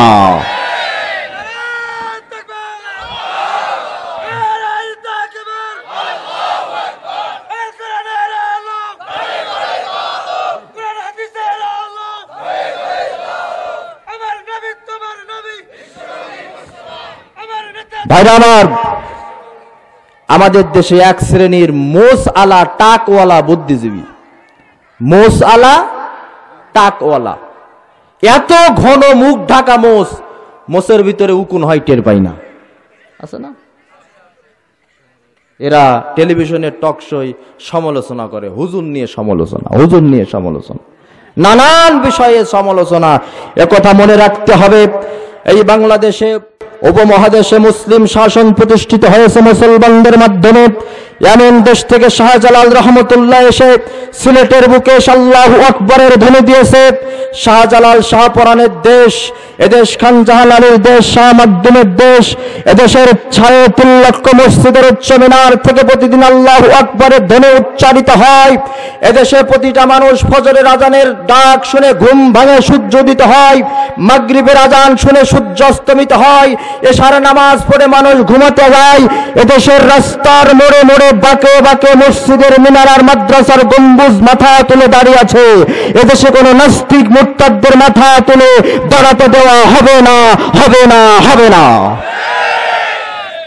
যতই করো গলাবাজি, করো ষড়যন্ত্র, এই বাংলাদেশের জমিনে ভাই থাকবে মোল্লাতন্ত্র। মোল্লা মোল্লা মোল্লা মোল্লা মোল্লা তন্ত্র চলবে, এই বাংলাদেশের মোল্লারা তো হকের কথাই বলবে। মোল্লা চিনে তোমার বাবা, তাহার কাছে গিয়ে বলো, তোমার দাদার জানাজাটা মোল্লা ছাড়া কে পড়ালো। মোল্লা চেনে তোমার বাবা, জিজ্ঞেস করো তাকে গিয়ে, মোল্লা ছাড়া কেমনে হলো তোমার বাবা মায়ের বিয়ে। যদি আলেম ওলামা না থাকে, মোল্লা না থাকে, তোমার আব্বা তোমার আম্মা যদি বলে আকাশ বাতাস সাক্ষী রেখে বিয়ে করলাম, বিয়ে বৈধ না অবৈধ? অবৈধ বিয়েতে যদি বাচ্চা পয়দা হয়, সেটা বৈধ সন্তান না অবৈধ সন্তান? এখনো আমরা মাথা তুলে বুক ফুলিয়ে বলতে পারছি আমরা বৈধ মায়ের বৈধ সন্তান, কারণ দেশে আলেম উলামার ইসলাম আছে বলে। মোল্লা চেনে তোমার বাবা, জিজ্ঞেস করো তাকে গিয়ে, মোল্লা ছাড়া কেমনে হলো তোমার বাবা মায়ের বিয়ে। মোল্লা চেনে তোমার বাবা, তাহার কাছে গিয়ে বলো, তোমার দাদার জানাজাটা মোল্লা ছাড়া কে পড়ালো। কোমল সুরে জিজ্ঞেস করো তুমি তোমার মাকে, কোমল সুরে জিজ্ঞেস করো তুমি তোমার মাকে। তোমার জন্মে তোমার কানে আজান দিল সে কে। মোল্লা চিনো না তুমি, মসজিদ চিনো না, মাদ্রাসা চিনো না তুমি, মসজিদ চিনো না। মোল্লা মোল্লা মোল্লা মোল্লা মোল্লা তন্ত্র চলবে, এই বাংলাদেশের মোল্লারা তো হকের কথা বলবে। যতই করো গলাবাজি, করো ষড়যন্ত্র, এই বাংলাদেশের জমিনে ভাই থাকবে ইসলাম তন্ত্র। ঠিক কিনা ভাই? এই কারণে সমালোচনা করা যাবে না। বিশেষ করে একথা মাথায় রাখতে হবে ভাই, একথা মাথায় রাখতে হবে, আপনি যার নামে গীবত করছেন, সমালোচনা করছেন, মুসলিম হিসাবে আমার আপনার আচরণটা কেমন হওয়ার দরকার ছিল। হাদিস শরীফের ভিতরে বলা হয়েছে, আল মুকমিনু মিরআতুল লিল মুকমিন, এক মুমিন আর এক মুমিনের জন্য আয়না স্বরূপ। এক মুমিন আর এক মুমিনের জন্য আয়না স্বরূপ। এই হাদিসটা আপনারা সকলেই জানেন না? এক মুমিন আর এক মুমিনের জন্য আয়না স্বরূপ। তার মানে কি? আয়নার খসিয়ত কি? খারাপ লাগছে আপনাদের? এদিকে একটু খেয়াল করেন। আয়নার খসিয়ত কি? আপনি যখন আয়নার সামনে দাঁড়ান, আয়না তখন শুধুমাত্র আপনার চেহারাই দেখায়, অন্য কারো চেহারা দেখায়? তার মানে যদি আপনার কোনো মুমিন ভাইয়ের ভিতরে কোনো দোষ ত্রুটি ধরা পড়ে, আপনি শুধুমাত্র তাকেই গিয়ে বলবেন, কোনো জায়গায় সমালোচনা করবেন না। আয়নার সামনে আপনি যখন দাঁড়ান, তখন আয়না বলবে যে এখানে তোমার একটি মাটি লেগেছে, এখানে কলমের দাগ পড়েছে, এখানে ময়লা আবর্জনা পড়েছে, যা আছে আয়না কিন্তু ততটুকুই দেখায়, অতিরঞ্জিত করে না। করে কি? এক মুমিন আর এক মুমিনের জন্য আয়না স্বরূপ। তার মানে কি, আপনার মুসলিম ভাইয়ের ভিতরে আপনি যতটুকু খারাপ কাজ দেখবেন, আপনি ততটুকুই বলবেন, অতিরঞ্জিত করবেন না। এক মুমিন আর এক মুমিনের জন্য আয়না স্বরূপ। এই হাদিসটি অনুসরণ করেই আমাদেরকে চলতে হবে। জাহান্নামীরা বলবে আমরা জাহান্নামে এসেছি কারণ আমরা বেশি বেশি সমালোচনা করেছি। ভাইরা আমার, এরপরে জাহান্নামীরা তখন বলবে যে আমাদের জাহান্নামে আসার চতুর্থ কারণ, জাহান্নামে আসার আমাদের চতুর্থ কারণ। তখন তারা বলবে, সর্বশেষ কারণ, জাহান্নামীরা বলবে আমাদের কপাল খারাপ, দুনিয়ার মাঝখান থেকে তো নামাজ পড়তাম না, আবার মিসকিনদেরকে খাবারও আমরা দিই নাই, পাশাপাশি আমরা সমালোচনায় লিপ্ত ছিলাম। আর জাহান্নামে যাওয়ার সর্বশেষ কারণ, যেটা চূড়ান্ত কারণ, ওয়া কুন্না নুকাযযিবু বিয়াউমিদ্দিন, দুনিয়ার মাঝখানে আমরা মালিক ইয়াউমিদ্দিন, হাসরের মাঠ বিচার দিবসকে আমরা মিথ্যা মনে করেছিলাম। ভাইরা আমার, এবার একটু ইমান বৃদ্ধি আলোচনা শোনেন, একটু ঠান্ডা মাথায় চিন্তা করে দেখেন তো ভাই। এই পৃথিবীতে মানুষ কেবলমাত্র ভালো হতে পারে একটা ভয়ে, সেই ভয়টা হচ্ছে আখিরাতের ভয়। কিসের ভয় বলেন তো?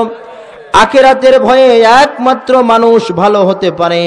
জাহান্নামীরা বলবে দুনিয়ার মাঝখানে আমাদের পরকালীন কোনো ভয় ছিল না। আমাদের ভিতরেও এই রকমের অনেক চরিত্রের মানুষ আছে, আসলে বাস্তবিক অর্থে তারা মৃত্যুকে স্বীকার করে, কিন্তু মৃত্যুর পরের জীবনের জন্য তারা কাজ করে না। করে, ওরা বলে ইট ড্রিঙ্ক অ্যান্ড বি মেরি, খাও দাও ফুর্তি করো, দুনিয়াটা মস্ত বড়, এই বেলা ভাই মদ খেয়ে নাও, কাল নিশীথের ভরসা কই, চাঁদনি জাগিবে যুগ যুগ ধরে, আমরা তো আর রব না সই।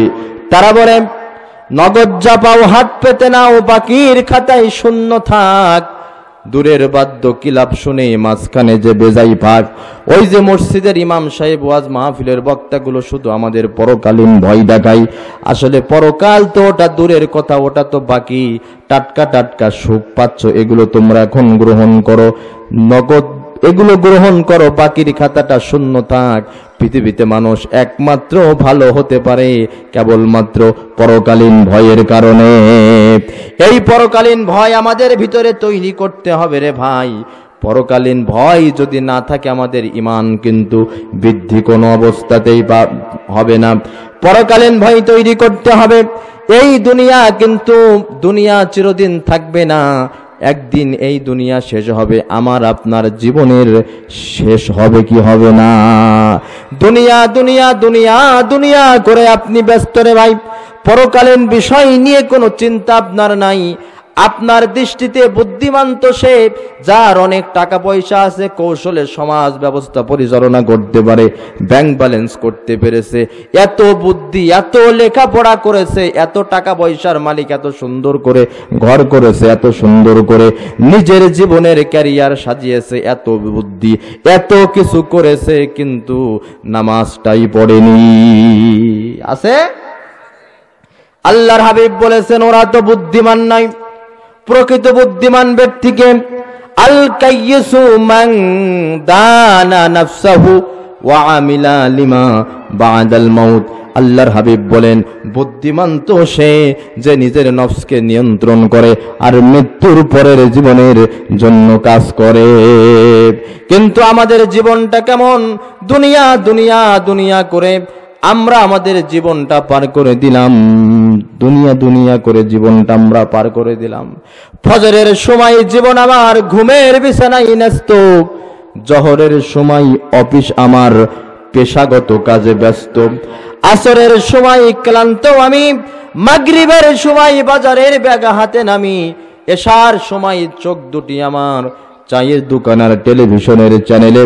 এভাবে করে প্রতিনিয়ত আমি নাম লিখাচ্ছি জাহান্নামীদের প্যালেলে। জোরে বলেন ঠিক না বেঠিক? ভাইরা আমার, পরকালীন জীবনের প্রস্তুতি নিতে হবে। এই পৃথিবী একদিন লয় হবে, ক্ষয় হবে। আল্লাহর হাবিব সাল্লাল্লাহু আলাইহি সাল্লাম বলেছেন, ভবিষ্যতে এমন একটা জামানা আসবে, হাতের তালুর উপরে আগুনের কুণ্ডলি রাখা যেমন কষ্ট, শেষ জামানায় ঈমান নিয়ে বেঁচে থাকা তার চাইতে বেশি কষ্ট হবে। শেষ জামানায় মানুষগুলো হালাল হারামের বাছবিচার করবে না, নামে মাত্র কোরআনের অক্ষর থাকবে, বাস্তবে আমল করা হবে না। মানুষ মসজিদ তৈরি করা নিয়ে প্রতিযোগিতা করবে, মসজিদের ভিতরে গন্ডগোল বাঁধিয়ে দেবে, বেদিন শিক্ষা গ্রহণ করাকে তারা বড় মনে করবে। এভাবে করে যখন পৃথিবী চলতে থাকবে, সমাজ ব্যবস্থা চলতে থাকবে, আল্লাহর হাবিব বলেন, মানুষ যখন গড্ডালিকা প্রবাহে গা ভাসিয়ে দেবে, তখন আল্লাহ রব্বুল আলামিন তাদের উপরে বিজাতীয় শাসক চাপাইয়ে দিবেন। ইহুদি খ্রিস্টানদের রাজত্ব তখন কায়েম হয়ে যাবে। চতুর্দিকে ইহুদি খ্রিস্টানরা চতুর্মুখে ষড়যন্ত্র করে মুসলমানদেরকে ঘায়েল করার চেষ্টা করবে, মুসলমানরা দিকভ্রান্ত ছুটাছুটি করবে, নেতৃত্ব শূন্য তারা হয়ে যাবে।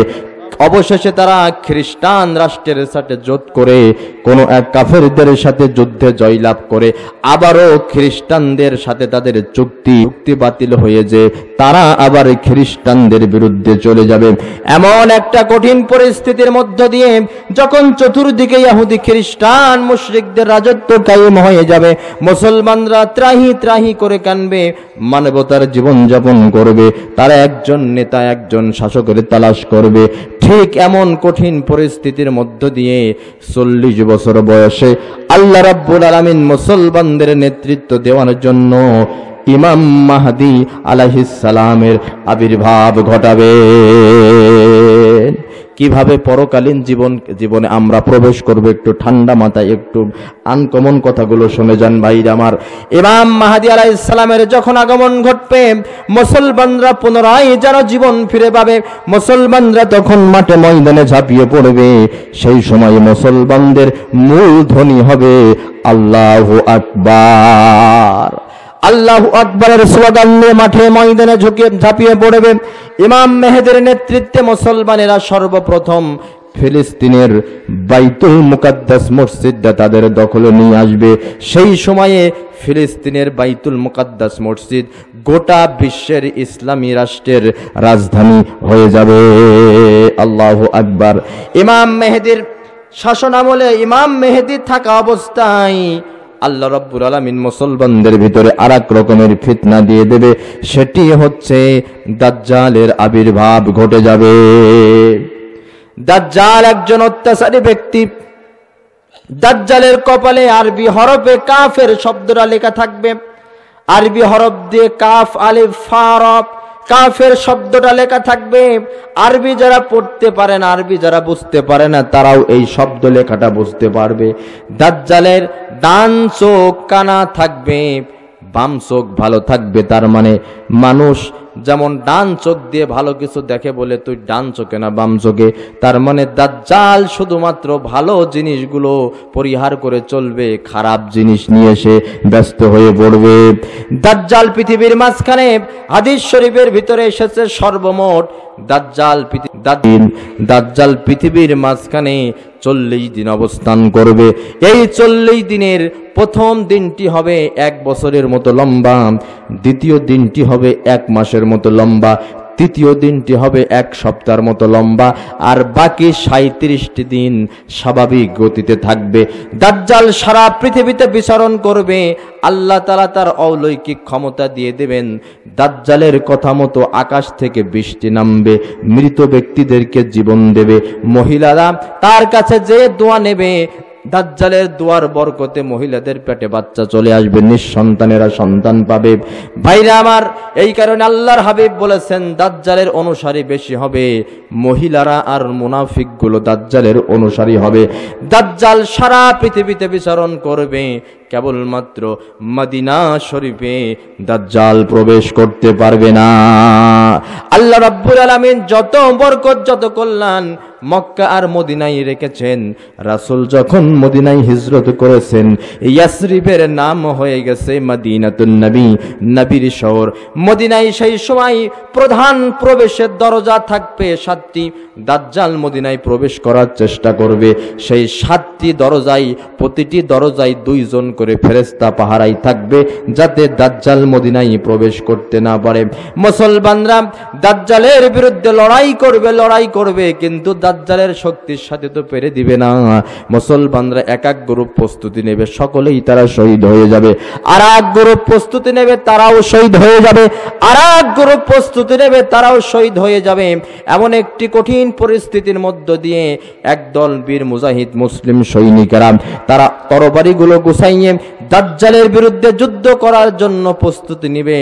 দামেস্কের মসজিদে ফজরের আজানের ধ্বনি ভেসে উঠবে, একামত হয়ে যাবে, মানুষ ফজরের নামাজ পড়ার জন্য দাঁড়াবে। ইমাম মাহদী আলাইহিস সালামের ইমামতিতে যখন ফজরের নামাজ চালু হবে, ঠিক এই মুহূর্তে ইয়ানজিলু ঈসা ইবনে মারইয়াম, আল্লাহ রাব্বুল আলামিন 2 জন ফেরেশতার কাঁধের উপরে ভর দিয়ে হলুদ বর্ণের কাপড় পরিহিত অবস্থায় দামেস্কের মসজিদের সাথে আল্লাহ রাব্বুল আলামিন ঈসা আলাইহিস সালামের আবির্ভাব ঘটাবেন। আল্লাহু আকবার। ঈসা আলাইহিস সালামের আবির্ভাব যখন ঘটবে, মুসলমানদের আবার শক্তি বেড়ে যাবে। আল্লাহু আকবার বলে মুসলমানরা আবার ময়দানে ঝাঁপিয়ে পড়বে।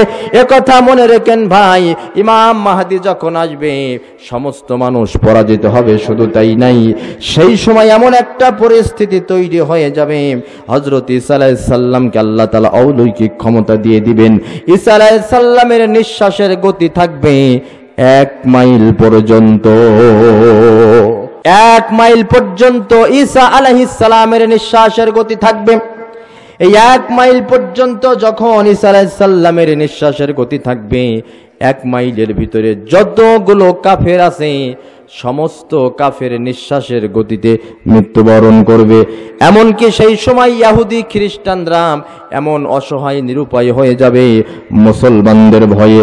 ইহুদিরা গাছের আবডালে লুকাবে, পাথরের আবডালে লুকাবে। গাছ আর পাথর মানুষের মতো কথা বলবে, ওরে মুসলমান, আমার পেছনে একটা ইহুদি লুকিয়ে আছে, তাকে ধর আর তাকে মার। ভাইরা আমার, এই জন্য সামনে আগামী দিনগুলো আছে ইমাম মাহদীর নেতৃত্ব দেওয়ার পৃথিবী, আগামীর পৃথিবী আল কোরআনের পৃথিবী, আগামীর পৃথিবী মুসলমানদের নেতৃত্ব দেওয়ার পৃথিবী। ঈসা আলাইহিস সালাম পৃথিবীতে 40 বছর অবস্থান করবেন, পবিত্র কোরআন দিয়ে গোটা বিশ্বটাকে শাসন করবেন। ঈসা আলাইহিস সালামের শাসন ব্যবস্থা চলাকালীন সময় হঠাৎ করে তাদের মাঝে আর এক রকমের ফিতনার আবির্ভাব ঘটবে। সেটা হচ্ছে ইয়াজুজ আর মাজুজের আগমন ঘটে যাবে।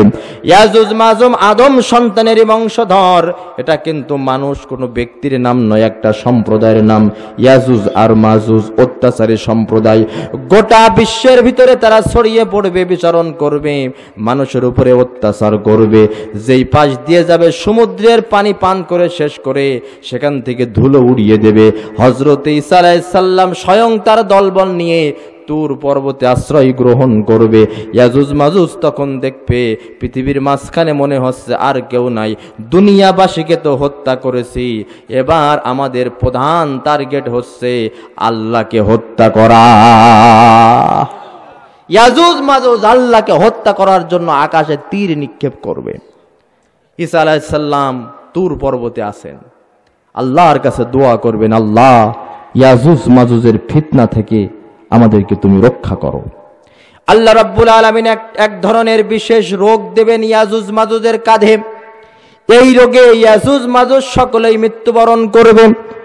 আসমান থেকে এক ধরনের পাখি আল্লাহ পাঠিয়ে ইয়াজুজ মাজুজের লাশটা আল্লাহর ইচ্ছায় পৃথিবীর বিভিন্ন প্রান্তরে তারা ফেলে দিবে। আর একটা রহমতের বৃষ্টি দিয়ে সারা পৃথিবীটাকে সুন্দর পরিষ্কার স্বচ্ছ নির্মল করে দেবে।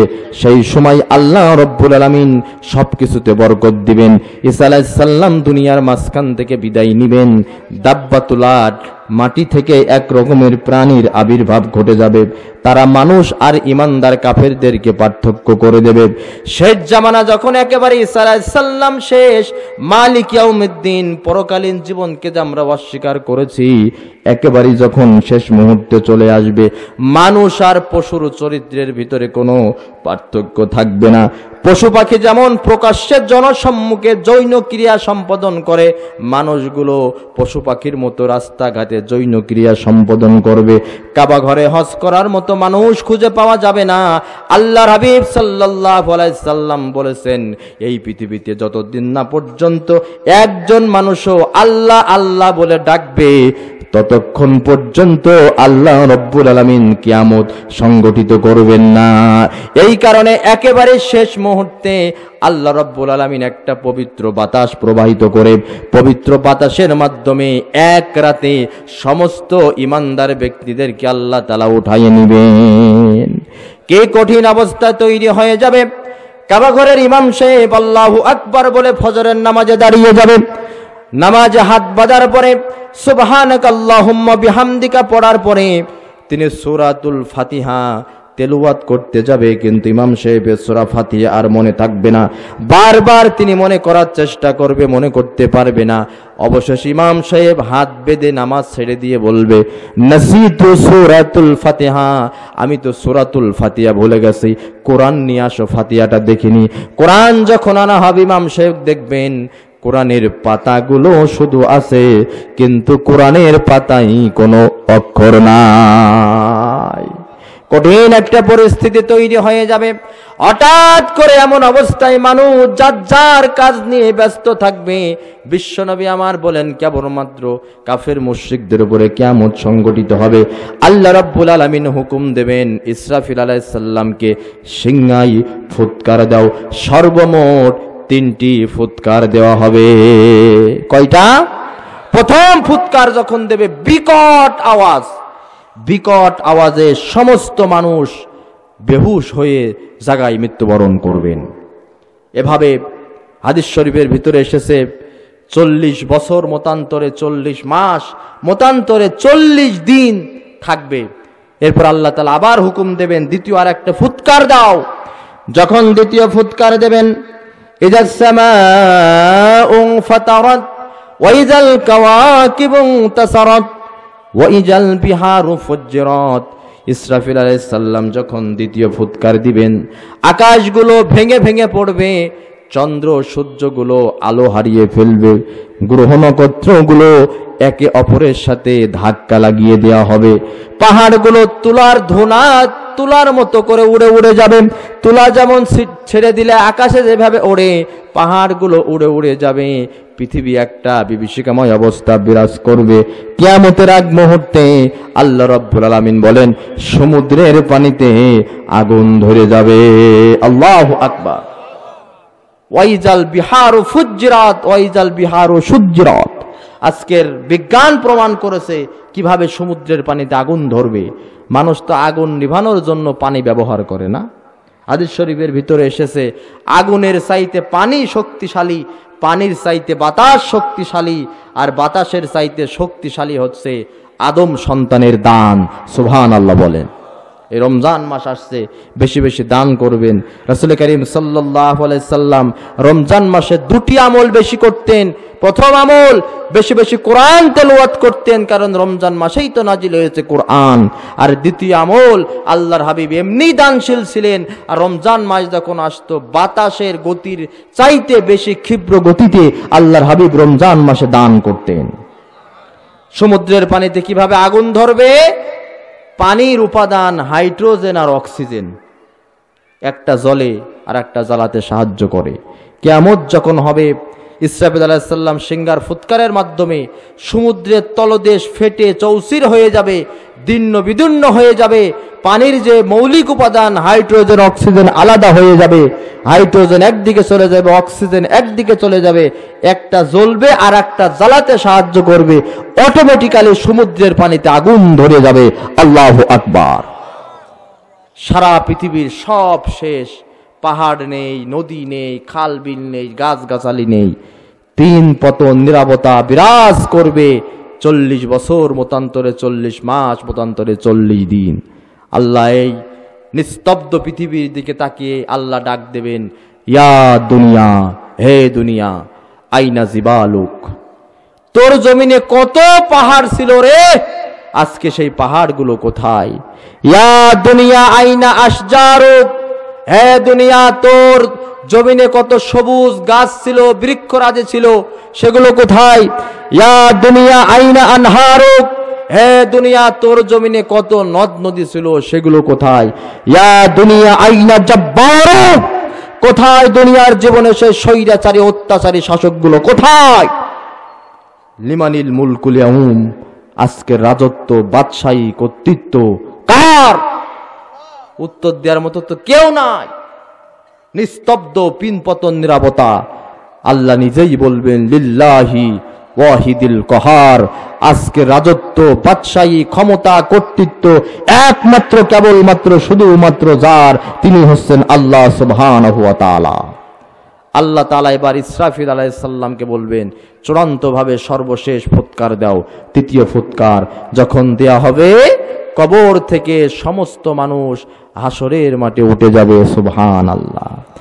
আজকের বিজ্ঞান এটা প্রমাণ করেছে, মানুষকে যখন কবরে দাফন করা হয়, তার শরীরের সমস্ত অঙ্গ প্রত্যঙ্গগুলো মাটির সাথে মিশে যায়, পোকামাকড়ে খায়, কিন্তু মেরুদণ্ডের একটি হাড় কখনো মাটির সাথে মিশে না, পোকামাকড়েও খায় না।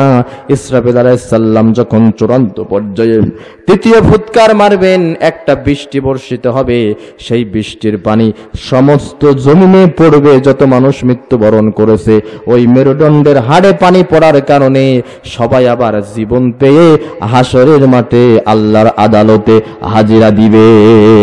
এবার আল্লাহর বিচার, মালিক ইয়াউমিদ্দিন, বিচার দিনের মালিক, এবার আল্লাহ বিচার শুরু করবেন। আমলনামা পেশ হবে, তার বিচার, আল্লাহ আমলনামা প্রদান করবেন।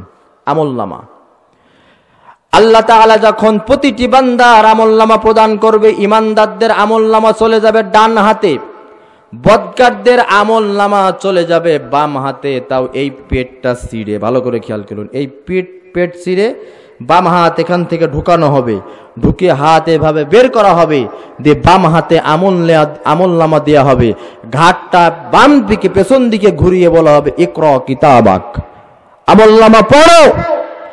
বদকার ব্যক্তি যখন আমলনামা পড়বে, তখন বলবে, মালি হাযাল কিতাব লা ইউগাদিরু সগীরাতান ওয়ালা কাবীরাতান ইল্লা আহসাহা। এটা কি আমল? ছোট বড় কোনো গুনাহই তো বাদ পড়িনি। কার গাছের ডাব চুরি করে খেলাম, কার গাছের একটা পেয়ারা চুরি করে খেলাম, ছোটখাটো কোনো গুনাহই তো বাদ পড়িনি। তখন মানুষ যখন বিপদে পড়ে, ধরা খেয়ে যায়, তখন নানান টালবাহনা, মিথ্যার আশ্রয় নেয়, ঠিক না বেঠিক?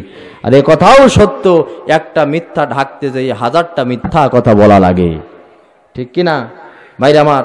তখন বান্দা অস্বীকার করবে, কই আল্লাহ, আমি তো এগুলো করিনি।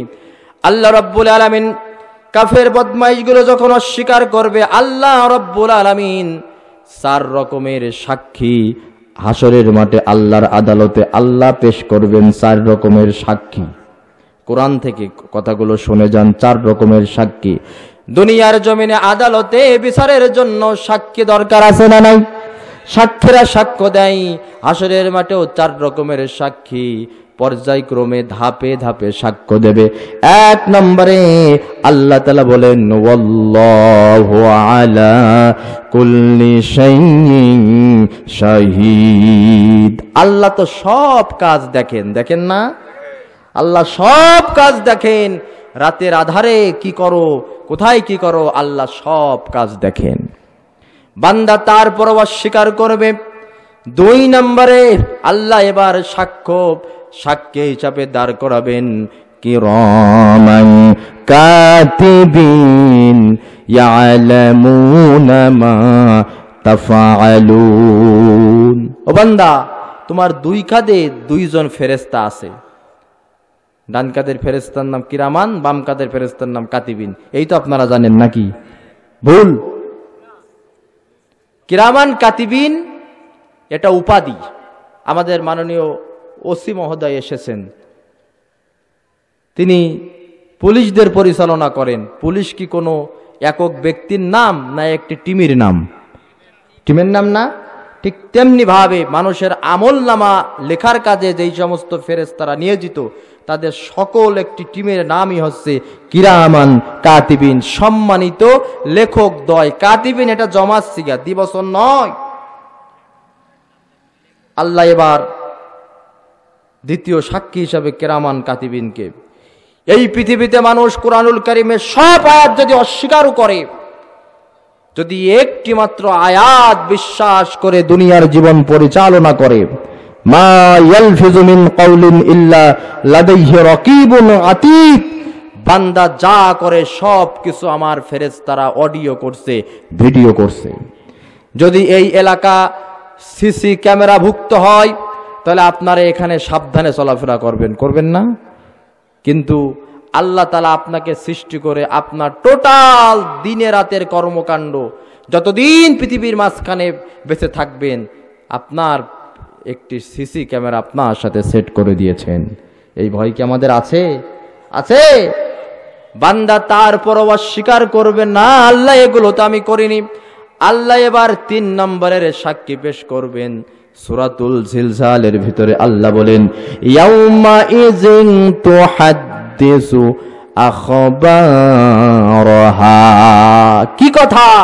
বান্দা কোন জমিনে কোন পাপ সংগঠিত করেছে সেই জমিন সাক্ষ্য দেবে। সুবহানাল্লাহ।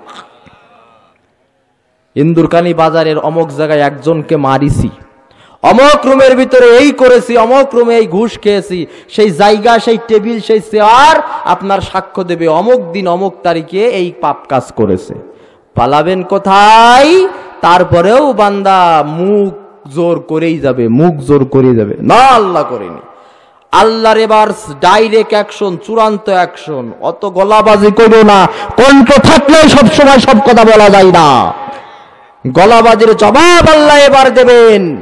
আল-ইয়াউমা নাখতিমু আলা আফওয়াহিহিম তুকাল্লিমুনা আইদিহিম ওয়া তাশহাদু আরজুলুহুম বিমা কানু ইয়াকসিবুন।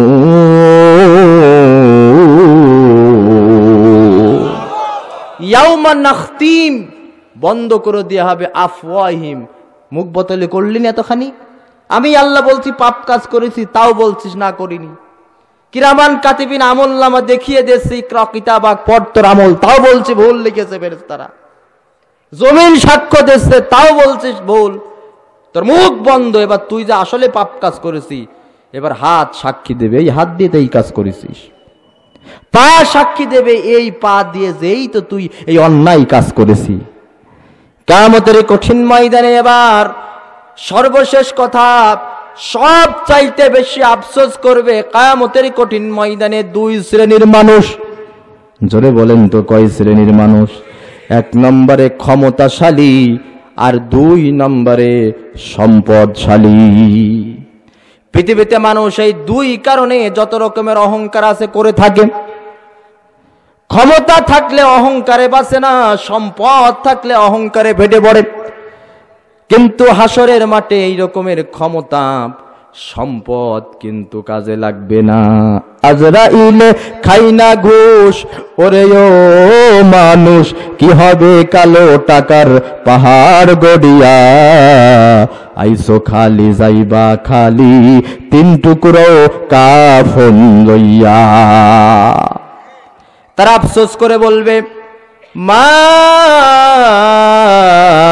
আগনা আন্নি মালিয়া হালাকা আন্নি সুলতানিয়া। আফসোস আফসোস, দুনিয়ার মাঝখানে এত সম্পত্তির মালিক ছিলাম, কোনো সম্পত্তি আমার কাজে লাগলো না। আর আমি তো সুলতান ছিলাম, সুলতান মানে বাদশাহী, ক্ষমতাশালী লোক ছিলাম, কোনো ক্ষমতাই আমার কাজে লাগলো না। ভাই আমার এই চারটি কারণ তারা জাহান্নামীর আফসোস করবে আর বলবে দুনিয়ার মাঝখানে আমরা নামাজ পড়তাম না, মিসকিনদেরকে তো খাবারও দিতাম না, বসে বসে গীবত সমালোচনা করতাম। আর পরকালীন জীবন যে আছে, হাসরের মাঠে আমাদের বিচার হবে, এই বিচারগুলোকে আমরা অস্বীকার করেছিলাম। দুনিয়াতে খেয়াল খুশি গড্ডালিকা প্রবাহে গা ভাসিয়ে দিয়েছিলাম। এভাবে চলতে চলতে চলতে চলতে পরকালীন চিন্তা আমাদের মাথায় ছিল না, দুনিয়া দুনিয়া নিয়ে ব্যস্ত হয়ে পড়েছিলাম। এভাবে করে চলতে চলতে চলতে চলতে হঠাৎ করে হাত্তা আতানাল ইয়াকিন, আমাদের মৃত্যু চলে এসেছে। হঠাৎ করে মৃত্যু চলে আসবে। আজরাইল আপনার এই অ্যালার্ম দিয়ে দিনক্ষণ ঠিক করে আসবে না, আসবে কি? হঠাৎ করে চলে আসবে। হঠাৎ করে আমাদের মৃত্যু চলে এসেছে, যার কারণে নামাজ না পড়ার কারণে, মিসকিনদেরকে খাবার না দেওয়ার কারণে, দরিদ্রমুক্ত সমাজ গঠনের জন্য কাজ না করার কারণে, গীবত পরনিন্দা করার কারণে, পরকালীন জীবন অস্বীকার করার কারণে আমরা তো জাহান্নামে এসেছি। ফামা তানফাউহুম শাফাআতুশ শাফিঈন, আজকে এই নামাজ না থাকার কারণে কোনো পীর সাহেব, কোনো নবীরাও আমাদের সুপারিশ করতে পারছে না। আল্লাহ রাব্বুল আলামিন আমাদের সকলকে আজকে যে আমরা আলোচনা করলাম, দেখি আপনাদের মুখস্থ হয়েছে কিনা। জাহান্নামে যাওয়ার পেছনে কারণ কয়টা? 1 নাম্বার কারণ, সকলে বলুন তো 1 নাম্বার। 2 নাম্বার, মিসকিনদেরকে খাবার দিতে হবে, অসহায় লোকের পাশে দাঁড়াতে হবে। 3 নাম্বার, সমালোচনা, গীবত, পরনিন্দা। 4 নাম্বার, হাসরের মাঠকে অস্বীকার করা, মিথ্যা প্রতিপন্ন মনে করা। সকলে মুখস্থ করেন। আবার একটু রিভিশন দেন তো ভাই। আমি শিক্ষক মানুষ, শিক্ষকতা করি, ছাত্রদের যেমন পড়াই আপনাদেরকে একটু পড়াইয়ে যাই। 1 নাম্বার কারণ, সকলেই উচ্চ আওয়াজে বলেন তো, জাহান্নামে যাওয়ার 1 নম্বরের কারণ কি? 2 নম্বরের কারণ কি? 3 নম্বরের কারণ, 4 নম্বরের কারণ, এই আমলগুলো থেকে যাতে আমরা বেঁচে থাকতে পারি, আল্লাহ তাআলা আমাদের সকলকে সেই তৌফিক দিক। আমিন। ওমা তৌফিকি ইল্লা বিল্লাহ, আলাইহি তাওয়াক্কালতু ইলাইহি উনীব। ওয়া আখিরি দাওয়ানা আনিল হামদুলিল্লাহি রাব্বিল আলামিন। حيث أكون فحياتي حب